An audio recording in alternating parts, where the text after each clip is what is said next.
Hi, cat. Come and get some mango, baby.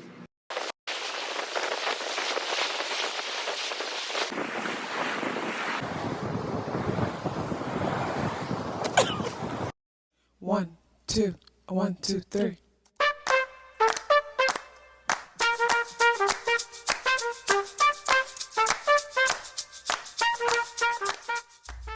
Self-awareness is a superpower. My name is KathyLaDonna. Welcome to Soul and Vibration.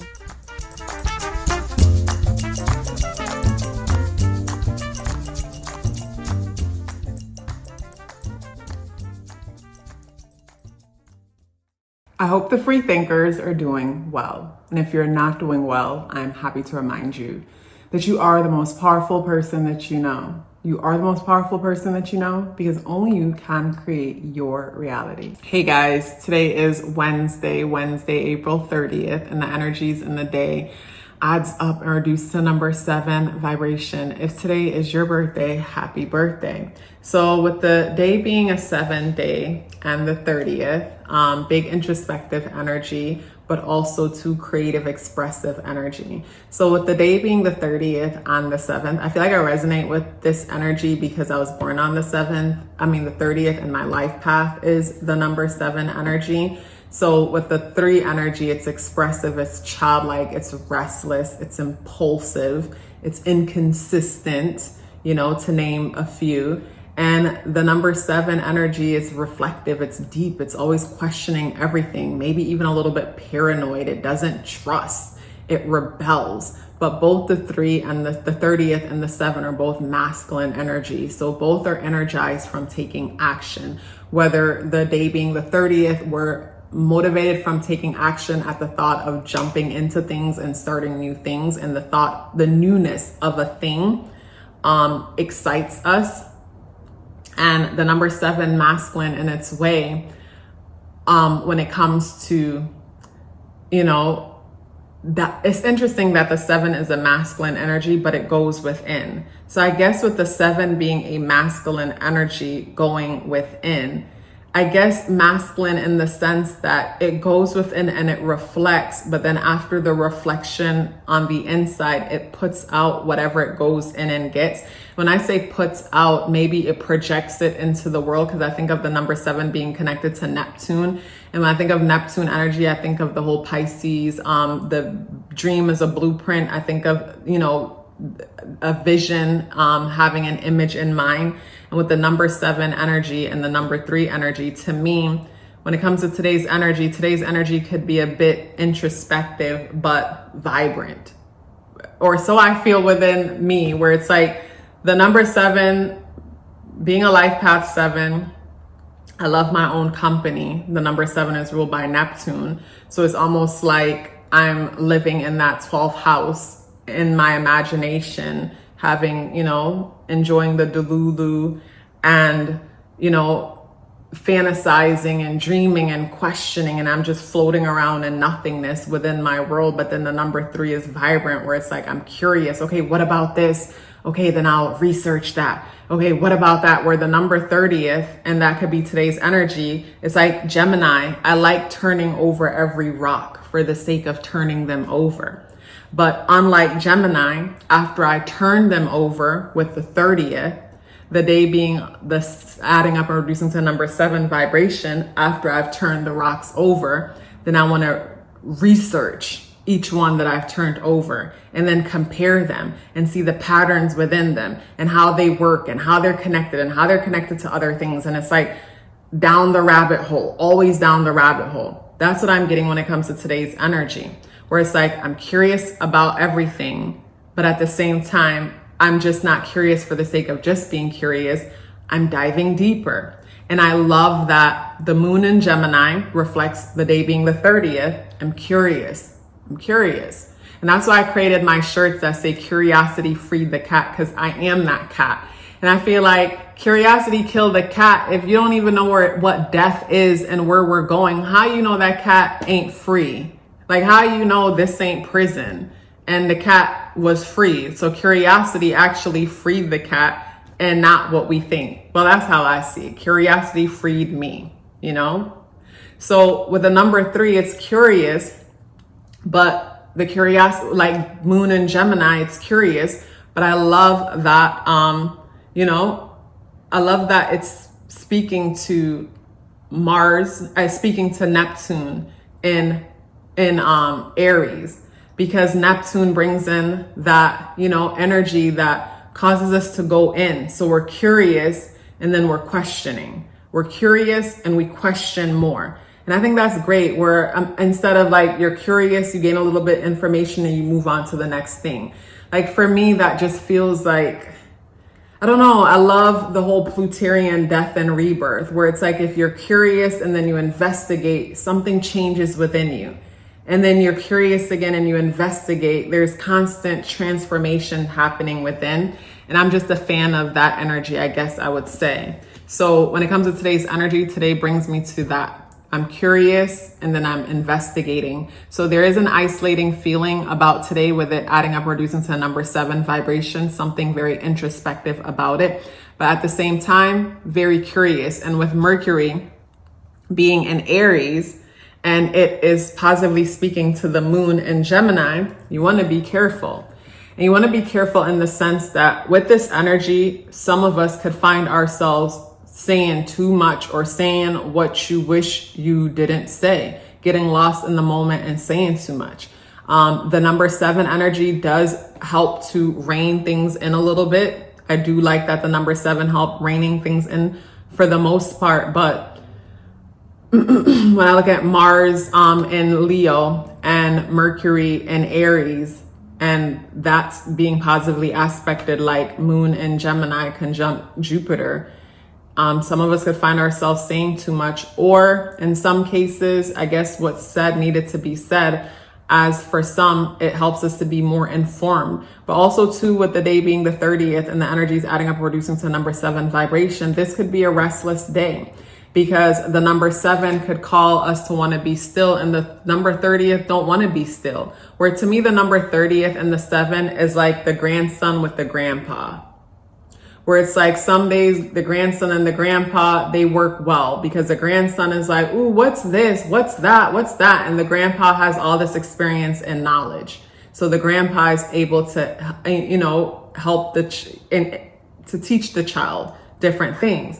But then there are some days when the child is like, what's this? What's that? What's this? What's that? And the grandpa is like, be still, take your time, reflect. And the child just wants to be all over the place. And I feel like today could be one of those days where it could be one or the other, where there's a part of us that's turning over every stone and we're going down the rabbit hole behind every stone, or turning over every stone and wasting energy because we don't want to be still. You know, that could be something too when it comes to today's energy. And we have the Panther coming out in the reversal position. I always read this Panther card by the looks of it. And, you know, when I look at it in the upright position, it looks vicious, it looks aggressive, it looks forceful, it looks direct. It's in your face. But in the reversal position, it brings me to, it's like, that's not needed. That's not necessary. I always say with the Panther energy, show your teeth so you don't have to use it. And in the upright position, you're showing your teeth so you don't have to use it. In the reversal position, it brings me to, there's not even a need to either show your teeth, is what I'm getting. So with the Panther energy in the reversal position, it brings me to, something could be misunderstood and cause some of us to feel defensive, but it's not that serious. It's not that serious. Like whatever thing that makes you feel like you need to be defensive, it's like instead ask yourself, you know, with this thing triggering this defense in me, what is this defense in me trying to teach me about me? What is me being defensive about this trying to teach me about me, is a good question to ask. And we have the 5 of Cups. And in the upright position, when you look at the 5 of Cups, you know, this person just experienced some disappointing situation. With the 5, it's something sudden and unexpected. It's something they felt like they didn't see coming. With the Cups, it's something emotional, where it's like someone got news and, you know, maybe it's romantic or maybe it's about work. Either way, on an emotional level, something happened that felt unexpected. Maybe it could be a loss of something, some loss or perceived loss, because I feel like all losses are perceived because things are always changing. But anyways, this person's dealing with a perceived loss. And from dealing with this perceived loss, it's like they're so obsessed about what was lost to the point that they're completely neglecting what they still have.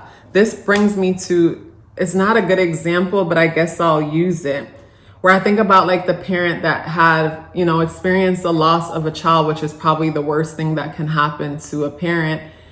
And they may have lost one, but they still have others. And it's like they are so consumed by the story and the feelings of that loss to the point that they neglect the others that are still here. And it would seem as though, like, did you only love that one that went? Because, it's like, how do you just completely abandon the others? But then I get it, people go through things, people deal with stress, trauma, people get stuck. Like, I don't know exactly what happens there, but I guess in my practical mind, I imagine that, it's like, okay, you lost this one, but then now you're risking losing the others because you've turned your attention away from them. And for someone here, this might not be like, it could be anything. Where in this moment, are you dealing with something that feels like this? And if you're dealing with something that feels like this, are you turning your back on opportunities that are still present? So with today's energy would feel like, it's like something happened. And like I said, with the Panther energy, it feels like it should be taken personal, but it shouldn't. Instead, it's a masterclass moment. It's an opportunity to learn something about you. And instead of getting distracted and getting lost in the story and obsessing over what was lost, instead acknowledge what was lost, but also be aware of what's working. Mourn the loss of what was lost, sit with what was lost, give yourself the time that you need to mourn it, but don't stay for too long. Because if you sit too long with what was lost, you'll miss out on the opportunity of what was still available, where the time may pass and you lose access to what was still available because you mourn too long when it comes to what was lost. So with the energies of today adding up and reducing to the number 7 vibration, the number 7 brings me to introspection. I'm trying to understand some truth about something that was lost. Like I think of the person who goes through the breakup and it sends them on this spiritual journey, and they wake up. They wake up to this spiritual side of themselves. They wake up to a new world. They jump from one reality, one timeline within themselves to another, because of this devastating loss that caused them to go within and understand themselves on a deeper level. So when it comes to today's energy, that's what I'm getting. Something feel like there is a loss, but don't take it personal because it wasn't. Don't take it personal because it wasn't. Instead, it was meant to send you on a journey. Because for me, I've always been curious about things pertaining to spirituality in the metaphysical realm. Always, ever since I've known myself, always. Like as a kid, my favorite cartoons and movies and shows and things all were Halloween based. And maybe because my birthday is the day before, sure, that plays a part in it. But I've always just been curious about the veil in that world. I've always been. But when I think about my biggest transformation and the catalyst that brought in that change was a loss.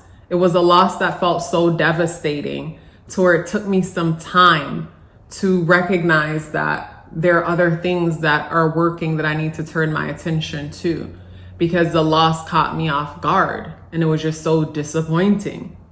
So, I just personally think, again, pain is a bookmark that holds space for our transformation.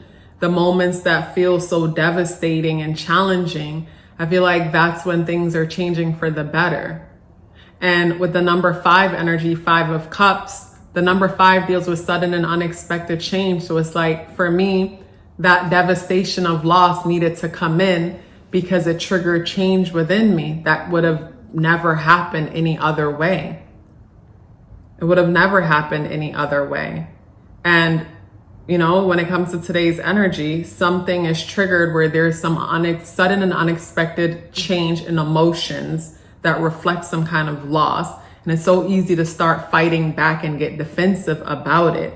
But instead, you know, sit with the loss, accept it, but then also to be curious and excited about what's next. Let's pause for a bit. I am proud of the services that I offer and excited to tell you about them. If it would be your first time booking with me, then I recommend the natal chart and numerology awareness coaching session. For a while, that was the only service I offered, along with the 30 minutes tarot reading, which is still available if you're interested. I noticed the pattern. At the end of the natal chart and numerology coaching sessions, some of you would ask me for a follow-up service options for additional clarity and guidance to assist you with whatever you're going through at the moment. I kept saying, I'll look into it. I don't know why it took me so long. Finally, I have created that option along with the service option to book a solar return chart reading for those of you who are strategic and like to plan ahead.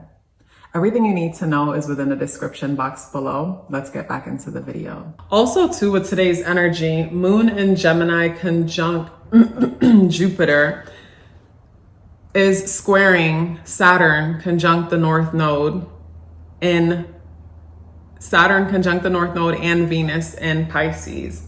With the square being made to the moon, for me, it brings me to the thought of not wanting to be still. So I feel like when it comes to today's energy, adding up or reducing to number 7 vibration, there's a hard time with being still. So instead of being still, we'll probably jump into the number 330 energy, Moon in Gemini conjunct Jupiter. So instead of being still and understanding whatever it is that we need to understand today, some of us could find ourselves just turning over random stones for the sake of doing it, being busybody. For me personally, being born on the 30th, what this would look like is me call myself trying to be productive. Maybe I come up with a great idea for a new business venture and I jump and I buy a domain name and I start something. I buy the domain name, I get the social media pages, and then I purchase some things. And then after it's like, you don't want to do that. But in the moment, I just needed some solution, and the solution felt like taking action when really it was being still. When it comes to today's energy, you want to challenge yourself to be still, because the solution comes from being still and asking the proper questions to understand your emotions around a certain thing. Asking yourself the proper questions to understand the story that you're telling yourself. Because sometimes, or I feel a lot of the stories that we tell ourselves, we're not even aware of the stories. We just keep seeing the outcome of the stories. And it's not until, I think of like reverse engineering, where you start at the outcome and you reflect on what kind of story could I be telling to get me to this outcome. And that's when we get to the root of our story and we get to change it. And then from changing our stories, we get a different experience. We get a different outcome. Pleasure sharing this message with you. Let me know you're here with me by dropping me a purple heart in the comment box below. Look forward to seeing you tomorrow. Love yourself as if your life depended on it, because it does. Take care of yourself, and I look forward to seeing you in the next video.